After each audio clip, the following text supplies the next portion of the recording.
एक तरह से विश्वासघात की श्रेणी में इसलिए माना जाता है कि एक तो आप उनको मीटिंग के लिए बुला रहे हैं, केंद्र के इतने बड़े बड़े मंत्री वहां रहे हैं, पंजाब की सरकार के मंत्री उनसे बात कर रहे हैं और उसके बाद तुरंत ये एक्शन लेना कहीं ना कहीं ये दर्शा रहा है कि सरकार की मंशा टोटली सही नहीं है। अच्छा, जो आगे राज्यसभा की सीट अगर खाली होगी, उनका कैंडिडेट जीत गया तो वो राज्यसभा की सीट पर अरविंद केजरीवाल पंजाब के माध्यम से और राज्यसभा में जाएंगे। डायरेक्ट या इनडायरेक्टली किसी ना किसी पार्टी के संपर्क में ही, या वो राजनीति की मंशा उनकी है। कोई अपनी पार्टी भी बना लेता है, कोई किसी पार्टी की टिकट ले आता है, तो सबका राजनीति का जो एक चस्का जिसको बोलते हैं वो ज्यादातर किसान नेताओं को चस्का है। और उसी का एक परिणाम था कि जब ये टोलों पर बैठे थे या उसके बाद जब किसान मूवमेंट में जो बॉर्डरों पर बैठे थे, तब से आप देखो कितनों ने सरपंची का इलेक्शन लड़ लिया, किसी ने जिला परिषद का लड़ लिया, कोई ब्लॉक समिति का लड़ लिया, किसी ने एमएलए का लड़ लिया, किसी ने एमपी का लड़ लिया। तो लगातार जो है इसका फायदा उठाने की कोशिश की। ये जो प्रधान बने घूम रहे हैं, इनमें से कितने एक लोग खुद हड़ बा रहे हैं, वो ट्रैक्टर से जो है अपने खेत को जोत रहे हैं। कितना व्यापक स्तर पर आंदोलन, 13 महीने दिल्ली के बॉर्डर बंद, ठीक है, और उसके बावजूद मोदी की सरकार फिर आ गई। तो कहीं तो कोई तो कमी रही। मोदी की सरकार आ गई और बीजेपी की हरियाणा में भी तीसरी बार सरकार, बीजेपी की हरियाणा में आ गई, उत्तर प्रदेश में आ गई, दिल्ली में आ गई, महाराष्ट्र में आ गई। जहां जहां किसान आंदोलन का इफेक्ट था उन राज्यों में जो है भारतीय जनता पार्टी की सरकार आई। तो इसने कहीं ना कहीं ये सोचने पर विवश कर दिया कि आखिर इस किसान आंदोलन में कमी कहां रही, क्योंकि लोगों का तो पूरा जन समर्थन था। आम आदमी पार्टी हमेशा किसान हितैषी बात करती रही है, किसानों के समर्थन की बात करती रही है। उन्होंने यहां तक कहा कि हम दिल्ली में ये व्यवस्था कर देंगे, पंजाब में किसानों के लिए ये व्यवस्था कर देंगे। एकाएक आम आदमी पार्टी को क्या हो गया जो उन्होंने किसानों को जबरन उठा दिया? बीजेपी का आरोप था ये कि यह जो आंदोलन है यह कांग्रेस ने शुरू करा था और बाद में इसमें आम आदमी पार्टी शामिल हो गई। तो क्या कांग्रेस और आम आदमी पार्टी अपने बुने हुए जाल में ही फंस गई? क्योंकि अभी कांग्रेस और आम आदमी को समझ में नहीं आ रहा था कि इसको आंदोलन को जारी रखवाएं, मदद करें इनकी, या इसको उठवाएं। उनको समझ में नहीं आ रहा था। और आ रही है निकल कर सूत्रों के हवाले से खबर पता चल रही है कि अभी एकदम से क्यों खत्म किया गया, इंतजार क्यों नहीं किया। अब सुनने में यह आ रहा है कि किसान नेता और केंद्र की सरकार धीरे धीरे वो एक समझौते पर पहुंच गए थे। मैं भी खबरें यहां तक थी कि अगली मीटिंग में समझौता हो जाएगा। तो क्या एकाएक आम आदमी पार्टी को यह लगा अगर बीजेपी यहां समझौता कर लेती है तो फिर बाद में वो आंदोलन का बेनिफिट मिलेगी? नमस्कार साथियों, मैं हूं आपका होस्ट कुलदीप सिंह पूनिया और मैं लेके चलता हूं आपको राजनीति की दुनिया। राजनीति की दुनिया की बात करें साथियों, भारत के अंदर किसानों ने इस प्रकार का आंदोलन चलाया जिसके अंदर देश के सबसे मजबूत नेता प्रधानमंत्री नरेंद्र मोदी को भी झुकना पड़ा। और उस आंदोलन की चर्चा पूरी दुनिया में हुई कि हिंदुस्तान के अंदर किसानों ने कितना बढ़िया आंदोलन चलाया और इस प्रकार की मूवमेंट चली कि वहां की सरकार को उसके आगे घुटने टेकने पड़े। उसके बाद किसान नेताओं की पूरे हिंदुस्तान में तूती बोलने लगी और अनेक किसान नेता पैदा हो गए। उसके बाद दूसरा आंदोलन चला, वह भी उसी तर्ज पर चला जैसे पिछला आंदोलन पंजाब से चला था। उसके बाद हरियाणा में आया, हरियाणा में संघर्ष करना पड़ा और उसके बाद से पूरा हरियाणा उठ खड़ा हुआ आंदोलन के समर्थन में। और उसके बाद पंजाब हरियाणा दोनों मिलकर दिल्ली गए और दिल्ली में उन्होंने डेरा जमा दिया। उसके बाद जितने भी देश के तमाम हिस्से थे, हर जगह आंदोलन का समर्थन हुआ और हर जगह से लोग आंदोलन में शरीक भी हुए। अब की बार भी जिसको किसान आंदोलन पार्ट 2 कहा गया, उसी तर्ज पर पंजाब से चला, पंजाब से फिर हरियाणा, परंतु इस बार सरकार ने मुस्तैदी दिखाते हुए आंदोलन को बॉर्डर पर ही रोक दिया। और उसके बाद लगातार 13 महीने से आंदोलन बॉर्डर पर ही डटा रहा। उसके बीच में चुनाव हुए, अन्य घटनाएं हुई, सारा जिक्र हम करेंगे। और अब हालात क्या हो गए, जो किसान नेता, जो किसानों के समूह केजरीवाल को किसानों का बहुत बड़ा हितैषी मानते थे, उसी आम आदमी पार्टी की सरकार ने किसान आंदोलन को कुचलने का काम किया। आखिर ऐसा क्या हो गया जो किसान नेता केजरीवाल की शान में कसीदे पढ़ते थे, और अभी उसी केजरीवाल की सरकार ने यह आंदोलन को कुचल दिया। इस चर्चा में हमारे साथ जुड़ गए हैं वरिष्ठ पत्रकार और राजनीतिक विश्लेषक प्रद्युमन जोशीला जी। प्रद्युमन भाई राम राम। राम राम जी। तो किसान नेता जी केजरीवाल को अपना बहुत बड़ा हितैषी मानते थे जी और ये कहते थे कि जितनी मदद केजरीवाल ने हमारी की शायद ही कोई सरकार कर सकती थी। जी। अभी एकाएक क्या परिस्थिति बदल गई, जो आम आदमी पार्टी ने वहां सभी दर्शक लोगों के सामने भी हमने भी देखे हैं, जिस प्रकार से नेताओं की धरपकड़ शुरू हुई, जिस प्रकार से डल्लेवाल को उठाया गया, मीटिंग से निकलते ही किसानों को हाईजैक कर लिया गया जी। और फिर बॉर्डर की तस्वीरें भी देखी, ये क्या हो गया?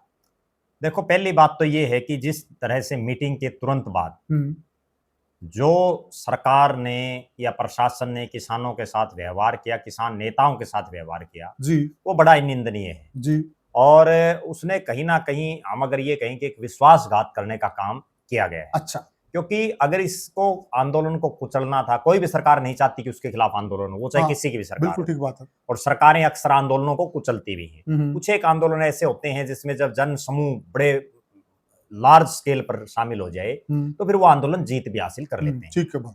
तो बहुत आंदोलन में हार होती है, बहुत आंदोलनों में जीत होती है, लेकिन यहाँ जो कुछ हुआ वो एक तरह से विश्वासघात की श्रेणी में इसलिए माना जाता है कि एक तो आप उनको मीटिंग के लिए बुला रहे हैं, केंद्र के इतने बड़े बड़े मंत्री वहां रहे हैं, पंजाब की सरकार के मंत्री उनसे बात कर रहे हैं जी, और उसके बाद तुरंत ये एक्शन लेना कहीं ना कहीं ये दर्शा रहा है कि सरकार की मंशा टोटली सही नहीं है। अच्छा, दूसरी तरफ जिस तरह से पंजाब में अभी एक उपचुनाव की जो बड़ी चर्चाएं हैं और जिस उपचुनाव पर इस तरह की नजरें हैं, बल्कि जो नेता आम आदमी पार्टी को छोड़ चुके हैं वो तो यहां तक भी कह रहे हैं कि इस एक सीट के बाद जो आगे राज्यसभा की सीट अगर खाली होगी, उनका कैंडिडेट जीत गया जी, जी, तो वो राज्यसभा की सीट पर अरविंद केजरीवाल पंजाब के माध्यम से और राज्यसभा में जाएंगे क्योंकि वो खुद एमएलए का चुनाव हार गए। बिल्कुल बिल्कुल। और एमएलए का चुनाव हारने के बाद अब वो विधानसभा में तो जा नहीं सकते, दिल्ली में कोई एमएलए इस्तीफा भी नहीं देगा, जो हालात है, और दे भी दिया तो बीजेपी जीतने भी नहीं देगी, बिल्कुल, क्योंकि राज उनका आ गया।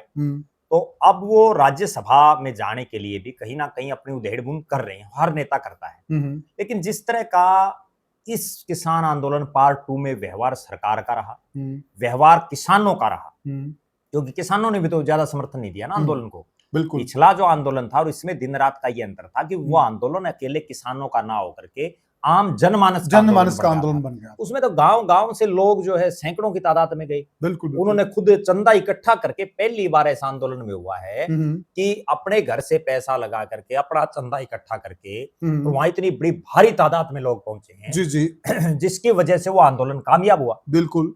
और देश के सबसे ताकतवर जो नेता है आज के दिन, उनको ये कहना पड़ा कि मैं अपने किसान भाइयों को नहीं समझा पाया, तो कहीं ना कहीं उनको झुकाया गया, जो कभी नहीं झुके थे। बिल्कुल। लेकिन अब ये जो है ग्राउंड का आंदोलन नहीं बन पाया। ये कुछ एक, पहली बात तो इसमें ये थी कि किसान आंदोलन के जो आगू नेता हैं, वो चाहे किसी भी स्टेट के हों, उनमें से बहुत से ऐसे हैं जो कहीं ना कहीं डायरेक्ट या इनडायरेक्टली किसी ना किसी पार्टी के संपर्क में ही, या वो राजनीति की मंशा उनकी है। जी जी। कोई अपनी पार्टी भी बना लेता है, कोई किसी पार्टी की टिकट ले आता है, तो सबका राजनीति का जो चस्का जिसको बोलते हैं, जी जी, वो ज्यादातर किसान नेताओं को चस्का है। और उसी का एक परिणाम था कि जब ये टोलों पर बैठे थे, या उसके बाद जब किसान मूवमेंट में जो बॉर्डरों पर बैठे थे, तब से आप देखो कितनों ने सरपंची का इलेक्शन लड़ लिया, किसी ने जिला परिषद का लड़ लिया, कोई ब्लॉक समिति का लड़ लिया, किसी ने एमएलए का लड़ लिया, किसी ने एमपी का लड़ लिया। तो लगातार जो है इसका फायदा उठाने की कोशिश की। और सबसे बड़ी बात होती है हर चीज में विश्वास की। जब एक बार विश्वास डिग जाता है किसी चीज से, तो उसके बाद फिर विश्वास दोबारा जमाना बड़ा टेढ़ा काम है। अब जो ये किसान आंदोलन के आगू नेता हैं, इनसे विश्वास आम जनमानस का इसलिए उठ गया है कि इनमें से कुछ एक लोग अपनी राजनीति चमका रहे हैं, जो स्पष्ट रूप से दिख भी रहा है। और पिछले आंदोलन में भी ये बड़ी चर्चाएं थी कि राकेश टिकैत कभी भी जो है आंदोलन को कमजोर कर सकते हैं। घर घर में, आम जनमानस में, किसानों में ये चर्चाएं थी, और वो टिके रहे, नहीं अडिग हुए, तो उसका परिणाम ये रहा कि वो जीत गए। तो प्रद्युमन भाई, बीच बीच में किसान नेताओं पर यह भी आरोप लगते रहे कि वो सरकार से मिले हुए हैं, जी, तो ऐसा भी था क्या? देखो, कुछ एक ऐसे किसान नेता हैं, कुछ एक ऐसे संगठन भी हैं जो सरकार की तारीफ भी कर रहे हैं, तारीफ के पुलिंदे भी बांध रहे हैं। लेकिन मेरा ये मानना है कि जो किसान आंदोलन के ये आगू बने बैठे, इनमें से कितने एक ऐसे हैं जो आज खेती कर रहे हैं। बहुत गंभीर प्रश्न है। कॉर्पोरेट किसान बोला गया इनको। ये जो प्रधान बने घूम रहे हैं, इनमें से कितने एक लोग खुद हल बा रहे हैं, वो ट्रैक्टर से जो है अपने खेत को जोत रहे हैं। कितने एक लोग हैं, कितने एक लोग हैं जो सरसों काट रहे हैं अभी। ठीक बात है, ठीक है ना। इनमें से कई तो ऐसे मिलेंगे जो व्यापारी टाइप के, कोई आड़त की दुकान कर रहे हैं, ठीक है, कोई अपना और बिजनेस कर रहे हैं, किसी के पेट्रोल पंप ठीक है, किसी सबका अपना अपना मतलब बहुतों के इस तरह के मिलेंगे। लेकिन इस आंदोलन में कुछ एक चीजें ऐसी भी हुई, जो किसान आंदोलन पार्ट 2 हुआ, पार्ट 1 हुआ, जिसने लोगों को लड़ना सिखाया, जिसने ये सिखाया कि कोई सरकार कितनी ताकतवर हो, अगर आम जनमानस इकट्ठा हो जाता तो उसके सामने सरकार की कोई ताकत नहीं। ये एक अच्छी चीज हुई, वो एक बहुत अच्छी चीज हुई, और ये वर्षों बाद देखने को मिला। या तो देखो देश में कब कब देखा गया, या तो जेपी की जो मूवमेंट हुई, जेपी नारायण की 1975 में, उस समय इंदिरा गांधी देश की सबसे ताकतवर नेता थी, बल्कि दुनिया की ताकतवर जो लीडर्स थे उनमें गिनती थी। उनको जो है उन्होंने झुका दिया पूरी तरह से, चुनाव तक हार गई। बिल्कुल। और या फिर अन्ना हजारे की एक मूवमेंट हुई, जिसमें 2011 में उस समय देश में सबसे ताकतवर अगर कोई थी तो सोनिया गांधी थी। और उस सरकार में भी उसका सरकार चली गई उस मूवमेंट के बाद। अब ये पहला ऐसा मौका मिला है, देखो कितनी गंभीर और सोचने वाली बात है कि आखिर कमी कहां रही। जेपी मूवमेंट देखो, उससे भी पहले आजादी के समय जब महात्मा गांधी से लेकर के नेताजी सुभाष चंद्र बोस, सरदार भगत सिंह, जितने भी जो देशभक्त थे, उन्होंने जो मूवमेंट की, उसका परिणाम ये रहा कि अंग्रेजों को भारत छोड़ना पड़ा। ठीक है बात। जेपी की जो मूवमेंट हुई, उसका परिणाम ये रहा कि इंदिरा सरीखी नेत्री चुनाव हार गई। ठीक बात है, ठीक है, कांग्रेस बुरी तरह से हार गई। बिल्कुल। चौधरी बंसीलाल, इंदिरा गांधी, जो बड़े बड़े नेता थे, बिल्कुल, सब धराशायी हो गए। बिल्कुल। और उसके बाद अन्ना हजारे की मूवमेंट हुई, कांग्रेस बिल्कुल साफ होगी, विपक्ष के लायक भी नहीं बची। ये पहला ऐसा वाक्य बना कि इतना व्यापक स्तर पर आंदोलन, 13 महीने दिल्ली के बॉर्डर बंद, ठीक है, और उसके बावजूद मोदी की सरकार फिर आ गई। तो कहीं तो कोई तो कमी रही। मोदी की सरकार आ गई, और बीजेपी की हरियाणा में भी तीसरी बार सरकार आ गई। बीजेपी की हरियाणा में आ गई, उत्तर प्रदेश में आ गई, दिल्ली में आ गई, महाराष्ट्र में आ गई। जहां जहां किसान आंदोलन का इफेक्ट था, उन राज्यों में जो है भारतीय जनता पार्टी की सरकार आई। तो इसने कहीं ना कहीं ये सोचने पर विवश कर दिया कि आखिर इस किसान आंदोलन में कमी कहां रही, क्योंकि लोगों का तो पूरा जन समर्थन था। इतनी भारी तादाद में लोग थे, हजारों लोग वहां, मैं खुद गया हूं वहां। जी। ठीक है, तो मैंने वहां देखा है कि किस तरह से लोग अपना सब कुछ दांव पर लगा रखा था। बिल्कुल। तो कमी मैं जो समझ रहा हूं, वो कमी रही लीडरशिप के विश्वास की, क्योंकि जिस घर में घने चौधरी हो ना, उसमें बात बनती नहीं। यहाँ किसान आंदोलन में चौधरी ज्यादा थे, और सारे एक से एक बढ़ करके चौधरी हैं। कोई अपने आप को कम चौधरी नहीं मानता। ये पहला आंदोलन क्यों कामयाब हुआ? पहला आंदोलन इसलिए कामयाब हुआ, जो स्कीम बना, पूरे जो कर्मचारी जितने संगठन था उनकी एक यूनिट बनी, और उसकी वजह से एक ताकत मिली उनको, जिसमें तमाम केरल से लेकर के, तमिलनाडु से लेकर के पूरे भारत के किसान थे। बिल्कुल। लेकिन इस बार क्या हुआ, 2 संगठन कर रहे, ठीक है, एक ने खनौरी बॉर्डर पर लगा दिया अपने, ठीक है, दूसरे ने शंभू बॉर्डर पर लगा दिया। लेकिन उसका आउटपुट क्या हुआ? बहुत से संगठन, किसान संगठनों ने ये कहा कि हमारा इस आंदोलन से कोई लेना देना नहीं है। अच्छा, जो आंदोलन कर रहे हैं, मैंने पहली बार ऐसा देखा है। वरना होता क्या है कि जो आदमी आंदोलन करता है ना, चाहे छोटा हो चाहे बड़ा हो, संघर्ष कोई भी करता है, तो उसको तो जितनी ज्यादा पब्लिक आएगी उतनी तो चाहिए, कितने भी नेता हो दो समर्थन। बिल्कुल। लेकिन यहाँ वो ये कह रहे हैं कि भाई हम तो अपने दम पर लड़ेंगे, हाँ, हम समर्थन लेंगे, समर्थन नहीं लेंगे, वो कंडीशन रख रहे थे।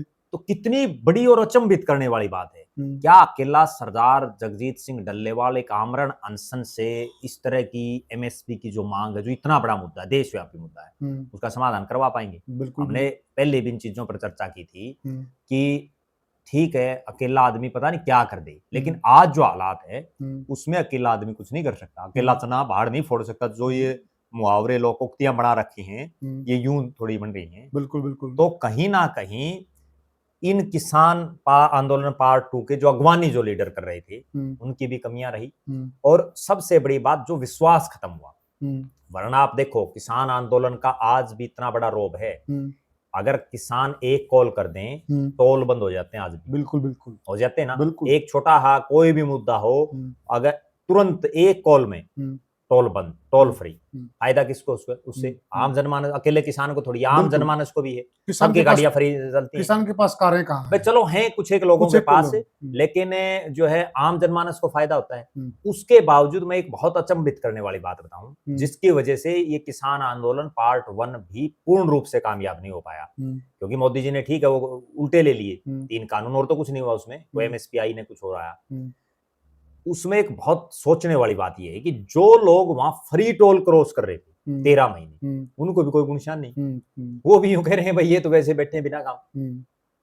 ठीक है ना, तो कहीं ना कहीं तो इनकी समझाने में चूक रही है। बिल्कुल। या जो जिनके खिलाफ ये आंदोलन कर रहे थे, जिस बीजेपी की सरकार के खिलाफ ये मूवमेंट कर रहे थे, वो सरकार वाले लोगों को ये समझाने में कामयाब हो गए कि भाई ये किसान आंदोलन वाले तो बिना काम की बात कर रहे हैं, बेमतलब। वरना आप एक बात बता, लोगों को तो हजारों हजार रुपए का फायदा हुआ है। ठीक बात है। सिर्फ एक टोल से कितने लोग साधन हर रोज फ्री गए। चलो ये तो एक बात हुई प्रद्युमन भाई, लेकिन बात करते हैं सरकारों की। देखिए बीजेपी का तो क्लियर एजेंडा था कि वो तो किसान आंदोलन के जो उन्होंने कहा था भाई ये किसान आंदोलन जो चल रहा है खामखा चल रहा है, हम तो एमएसपी दे रहे हैं, हमारी सरकार किसानों को लाभ ज्यादा दे रही है। पहले से अगर तुलना करोगे आप, आज जो हमारे किसानों के लिए जो कल्याण के कार्य चल रहे हैं, स्कीमें चल रही हैं, वो और सरकारों की तुलना में ज्यादा चल रही हैं। वो पहले दिन से ये बात कर रहे हैं। लेकिन यहाँ आम आदमी पार्टी का सबसे ज्यादा जिक्र हम करें, विपक्षी दल तो कई और भी हैं। आम आदमी पार्टी केंद्र में क्यों है? क्योंकि आम आदमी पार्टी हमेशा किसान हितैषी बात करती रही है, किसानों के समर्थन की बात करती रही है। उन्होंने यहाँ तक कहा कि हम दिल्ली में ये व्यवस्था कर देंगे, पंजाब में किसानों के लिए ये व्यवस्था कर देंगे। एकाएक आम आदमी पार्टी को क्या हो गया जो उन्होंने किसानों को जबरन उठा दिया? देखो ऐसा है, आम आदमी पार्टी की जब दिल्ली में सरकार बनी, उसके बाद केजरीवाल ने किसानों के लिए कई घोषणाएं की, और जिसका ढिंढोरा आम आदमी पार्टी के नेताओं और कार्यकर्ताओं ने पूरे भारत में खूब पीटा। और उन्होंने यहां तक भी कहा कि पूरे देश में सबसे ज्यादा मुआवजा देने वाली अगर कोई सरकार है तो वो केजरीवाल की सरकार है, दिल्ली की सरकार है। पंजाब के मुख्यमंत्री भगवंत मान तो बार बार खुद को किसान ही मानते हैं, किसान का बेटा कहते हैं। और पंजाब में भी उन्होंने बहुत सी इस तरह की बातें कही कि हमारी सरकार किसानों के लिए बहुत कुछ कर रही है। लेकिन मैं इसमें दो पहलू समझता हूं जो ये मामला था। एक तो कोई भी मूवमेंट हो, कोई भी आंदोलन हो, वो जितना लंबा खिंचता जाएगा ना उतना वो कमजोर पड़ जाता है, क्योंकि आम जनमानस कितने के दिन आएगा। ठीक बात। अब उन्होंने इतने महीने से वो बॉर्डरों पर बैठे हैं। ये तो मैं एक और खास बात बताता हूँ, इसकी गिनती भी पूरे देश में और विशेषकर हरियाणा और उत्तर भारत में इसलिए होगी इन दोनों बॉर्डरों की, जब सरदार जगजीत सिंह डल्लेवाल ने आमरण अनशन का ऐलान किया। वरना तो ये पहले 9 महीने पहले बैठे थे। सही बात है, 9 महीने से बैठे थे ये। बिल्कुल। लेकिन जब तक उन्होंने आमरण अनशन का ऐलान नहीं किया और जब तक ये नहीं लगा लोगों को कि ये मर सकते हैं, उन्होंने 120 दिन से ऊपर हो गए। बिल्कुल ठीक है, तो तब ये मूवमेंट कहीं ना कहीं हलचल में आई। अब केजरीवाल की सरकार ने या भगवंत मान की सरकार ने क्यों किया, केजरीवाल की पार्टी की सरकार ने, मैं जो समझ पा रहा हूं वो ये है कि वहां जो उपचुनाव होना है, और दूसरा इस मूवमेंट से कहीं ना कहीं जो व्यापारी वर्ग है वो जरूर नाराज था। और किसान आंदोलन पार्ट 1 में भी व्यापारी वर्ग नाराज था, और जिसका खामियाजा कांग्रेस पार्टी को भुगतना भी पड़ा।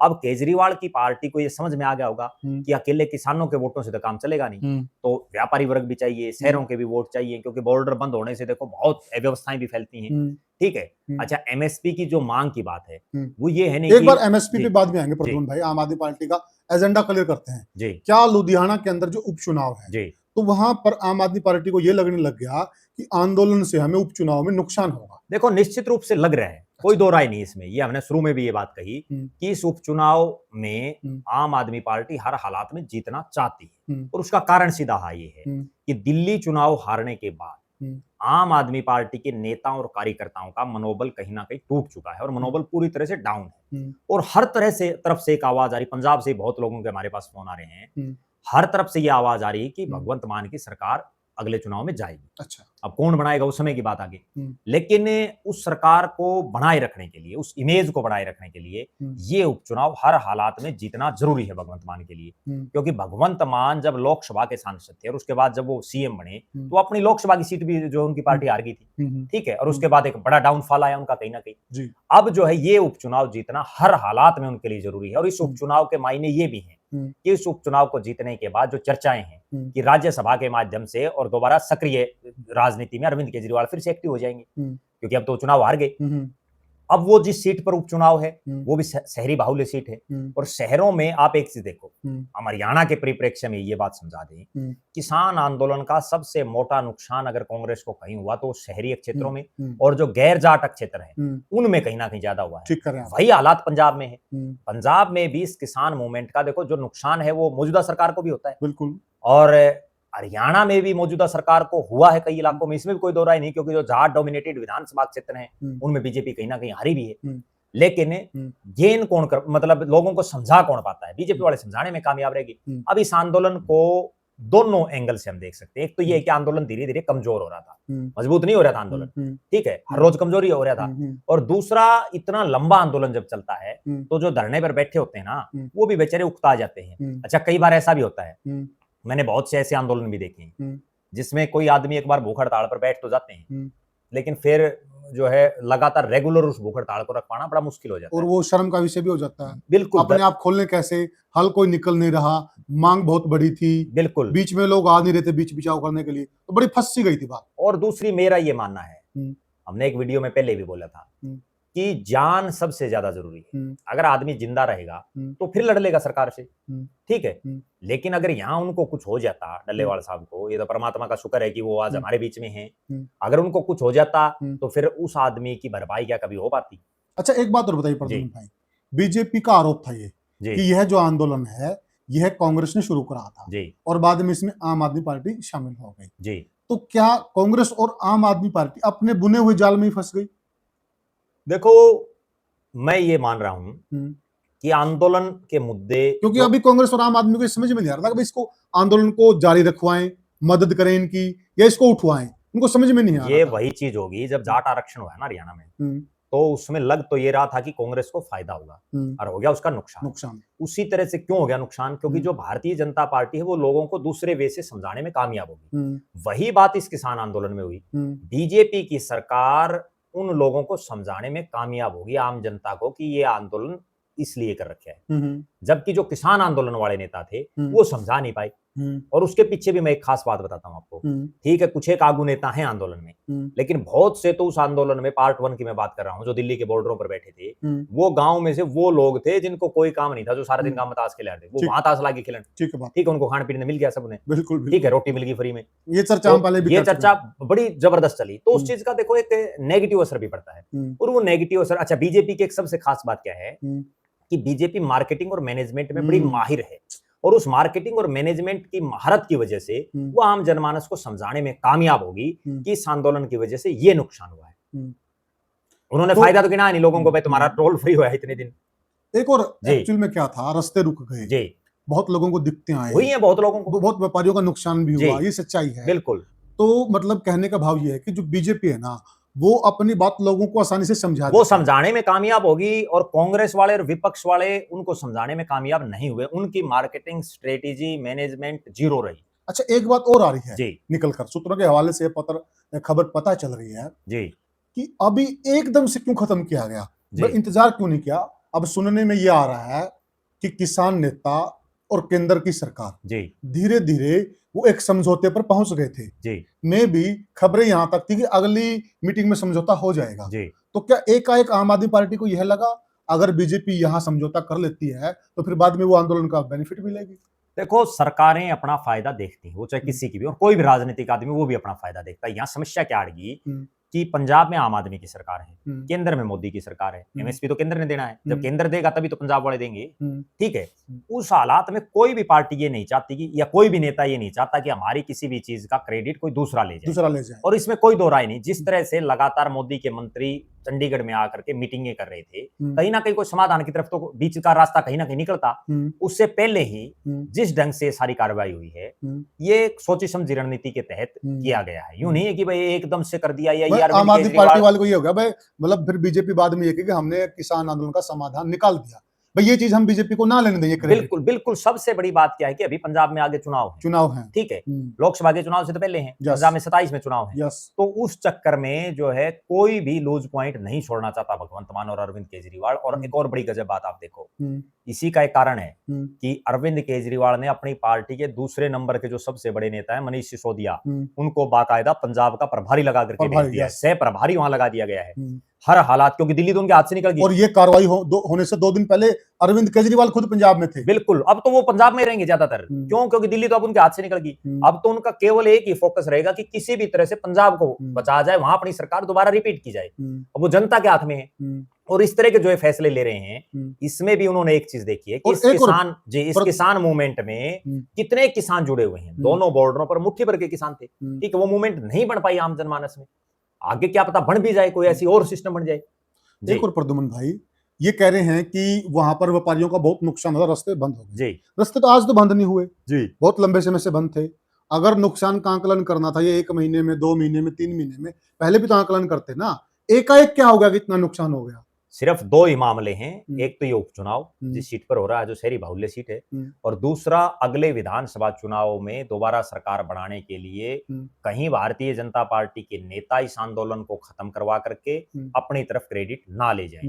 तो उसके लिए नेता करते हैं, और राजनीति है, चूंकि राजनीति में सब जायज भी है। जी जी। ठीक है। और मैं तो ये भी मानता हूं कहीं ना कहीं मोदी जी की सरकार की भी एक कमी ये है कि उन्होंने इतना लंबा समय भी क्यों खींचा। महीने महीने 2-2 महीने में वो जो मीटिंग उनको तो शूट कर रहा था, उनको शूट इसलिए वो भी तो राजनीति कर रहे थे ना। वो बीजेपी भी अपना फायदा देख रही थी। बीजेपी के दिमाग में ये था भाई जितनी लंबी ये मूवमेंट चलेगी उतना जो है पंजाब में भगवंत मान का विरोध होगा। ठीक है, कोई भी आंदोलन होगा वो जितना लंबा चलेगा वो जहां सिटिंग जो सरकार उसका विरोध होगा, नेचुरल बात है। प्रद्युमन भाई जो समझदार आदमी है, जो राजनीति को समझते हैं जी, आप जैसे जानकार, वो यह मानते हैं अगर हरियाणा पंजाब के बॉर्डरों पर किसान बैठे नहीं होते जी, और ये पहले उठ जाते तो हरियाणा में भी बीजेपी की सरकार नहीं आनी थी।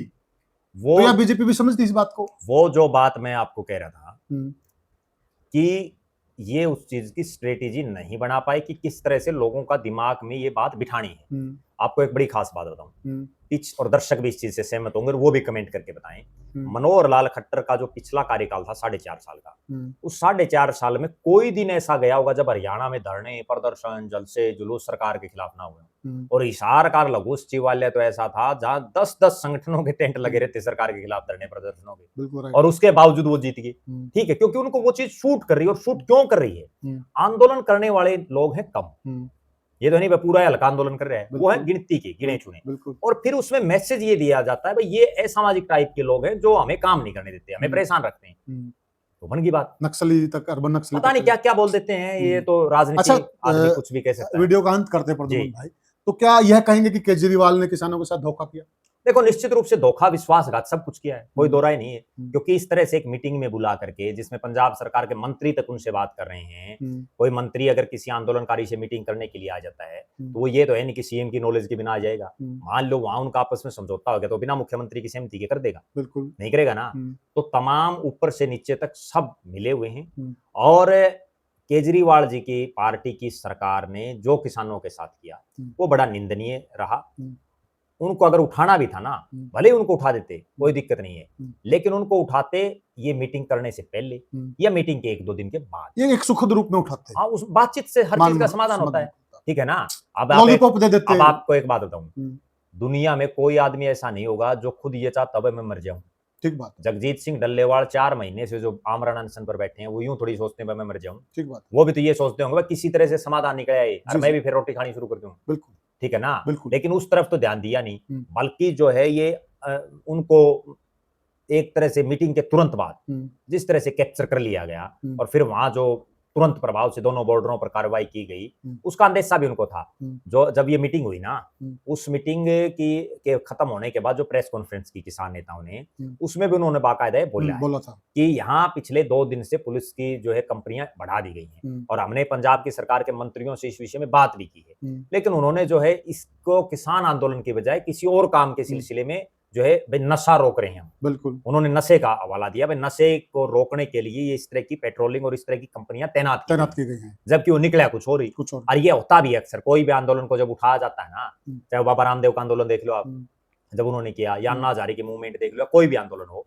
तो उसमें सरकार यूं नहीं कि तुरंत कर देती है 1 मिनट में। वो पहले पूरी प्लानिंग बनाते हैं, पूरा रोड मैप बनता है, पूरी हर चीज का इसके प्लस पॉइंट क्या है, माइनस पॉइंट क्या है, और फिर सरकार ये देखती है कि हमें फायदा कौन सी चीज से है, नफा कितना है, नुकसान कितना है। जहां सरकार को फायदा दिखता है वो काम करती है, सारी सरकारें करती है, किसी भी पार्टी की हो, और करना भी चाहिए, क्योंकि राजनीति जब वो कर रहे हैं तो राज के लिए तो कर रहे हैं। बिल्कुल जी। तो साथियों, इस वीडियो का विषय भी यही था कि किसान भोली भाली कौम है और किसान के साथ बहुत गंभीर राजनीति हुई और किसान को राजनीति के नाम पर ठगा भी गया, जहां किसान को यह दिखाया भी गया कि हम हितैषी हैं और अंदर मामला कुछ और था, अंदर प्लानिंग कुछ और थी, उद्देश्य कुछ और थे, एजेंडा कुछ और था, टोटली राजनीति थी। और आप ये बखूबी समझ भी गए होंगे। इसलिए किसान भाइयों से हमारी यह अपील भी है कि वह सोच समझ कर फैसला करें और जब भी वो कोई मूवमेंट शुरू करें तो उस मूवमेंट को एक ढंग से चलाएं और वो मूवमेंट एक सही सकारात्मक रूप में जाकर उसका अंत भी होना चाहिए, क्योंकि आंदोलन लंबा भी बहुत चला, और कई बार जब आंदोलन लंबा चलता है तो उसका रिजल्ट फिर निकलता नहीं है। आपने भी देखा, हमने भी अक्सर देखा, लंबा चलने के बाद अक्सर आंदोलन फिर इसी तरह से खत्म हो जाते हैं। तो आपको यह हमारी चर्चा कैसी लगी, आप हमें कमेंट सेक्शन में जरूर बताइएगा, और वीडियो को ज्यादा से ज्यादा शेयर कीजिएगा और चैनल को सब्सक्राइब कीजिएगा। फिर मिलेंगे किसी और वीडियो में, तब तक के लिए राम राम। राम राम।